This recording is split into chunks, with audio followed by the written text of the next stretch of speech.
দেখুন বন্ধুরা, আজকে রান্না করব ইলিশ মাছ আলু বেগুন দিয়ে রান্না করব। সম্পূর্ণ ভিডিও দেখতে থাকুন কিভাবে মাছ রান্না করব। এখন মাছ ভেজে নেব।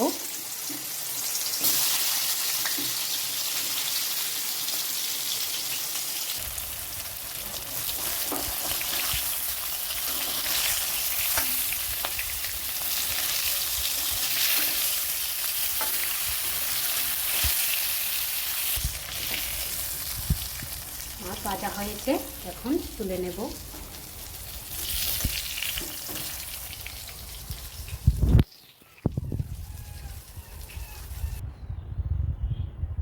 দেখুন মাছ ভেজে নিলাম।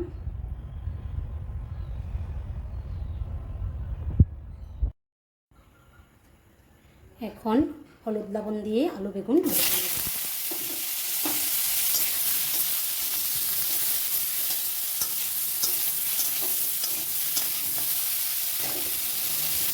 আলু বেগুন ভাজা হয়েছে, এখন তুলে নেব।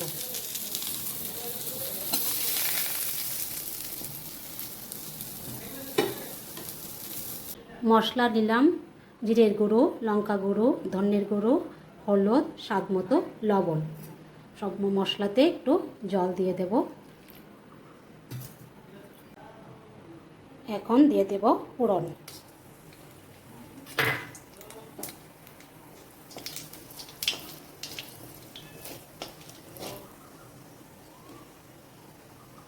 এখন সব মশলা একসাথে দিয়ে দেব।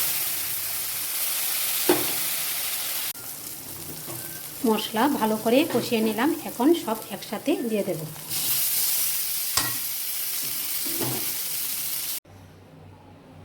দেখুন বন্ধুরা, আলু বেগুন দিয়ে ইলিশ মাছের তরকারি রান্না করেছি।